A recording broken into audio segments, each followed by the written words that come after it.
കുറച്ച് വർഷങ്ങൾക്കിപ്പുറം വീണ്ടും രാജ്യത്ത് കോവിഡ് ഭീതി. ഓരോ ദിവസവും കഴിയുന്തോറും രോഗബാധിതരുടെ എണ്ണം ഉയരുന്നതായി ആണ് റിപ്പോർട്ട്. കുട്ടികൾക്ക് സ്കൂൾ തുറക്കാനിരിക്കുന്ന സാഹചര്യത്തിൽ രോഗവ്യാപനം തടയാൻ അധികൃതർ വലിയ ജാഗ്രതയാണ് പുലർത്തുന്നത്. അതിനിടെ രാജ്യത്തെ കോവിഡ് ബാധിതരുടെ എണ്ണം 3000 കടന്നതായി റിപ്പോർട്ടുകൾ.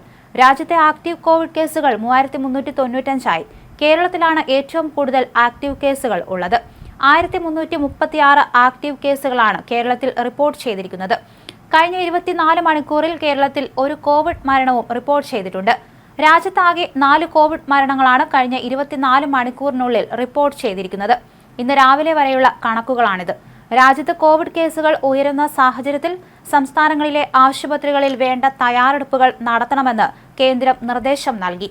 മറ്റ് രോഗങ്ങൾ ഉള്ളവർ പൊതുയിടങ്ങളിൽ മാസ്ക് ധരിക്കണമെന്നും അധികൃതർ നിർദ്ദേശം നൽകി. സ്കൂളുകൾ തുറക്കാനിരിക്കെ കോവിഡ് രോഗവ്യാപനം സംബന്ധിച്ച് രക്ഷിതാക്കൾക്ക് സുപ്രധാന അറിയിപ്പ് നൽകിയിട്ടുണ്ട് കർണാടക സർക്കാർ. കോവിഡ് രോഗലക്ഷണങ്ങളായ പനി, ചുമ, ജലദോഷം തുടങ്ങിയവ ഉണ്ടെങ്കിൽ കുട്ടികളെ സ്കൂളിലേക്ക് അയക്കരുതെന്ന് സർക്കാർ പുറത്തിറക്കിയ സർക്കുലറിൽ പറയുന്നു. വെള്ളിയാഴ്ച വൈകുന്നേരത്തെ കണക്കുകൾ പ്രകാരം കർണാടകയിൽ ഇപ്പോൾ 234 കോവിഡ് രോഗികളാണ് ചികിത്സയിലുള്ളത്. ജനുവരി 1 ശേഷം 3 രോഗികൾ കോവിഡ് ബാധിച്ച് മരിച്ചിരുന്നു. മറ്റ് ആരോഗ്യ പ്രശ്നങ്ങൾ ഉണ്ടായിരുന്നവരാണ് ഇവരെല്ലാമെന്ന് അധികൃതർ പറയുന്നു.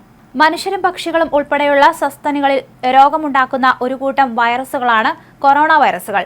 ഇവ സാധാരണ ജലദോഷപ്പനി മുതൽ severe acute respiratory, middle east respiratory syndrome, COVID-19 എന്നിവ വരെ ഉണ്ടാകാൻ ഇടയാക്കുന്ന ഒരു വലിയ കൂട്ടം വൈറസുകളാണ്.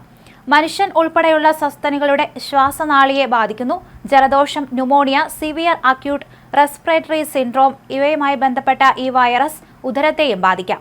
ബ്രോങ്കൈറ്റിസ് ബാധിച്ച പക്ഷികളിൽ നിന്ന് 1937 ആദ്യമായി കൊറോണ വൈറസിനെ തിരിച്ചറിഞ്ഞത്. സാധാരണ ജലദോഷത്തിന് 15 മുതൽ 30% വരെ കാരണം ഈ വൈറസുകളാണ്.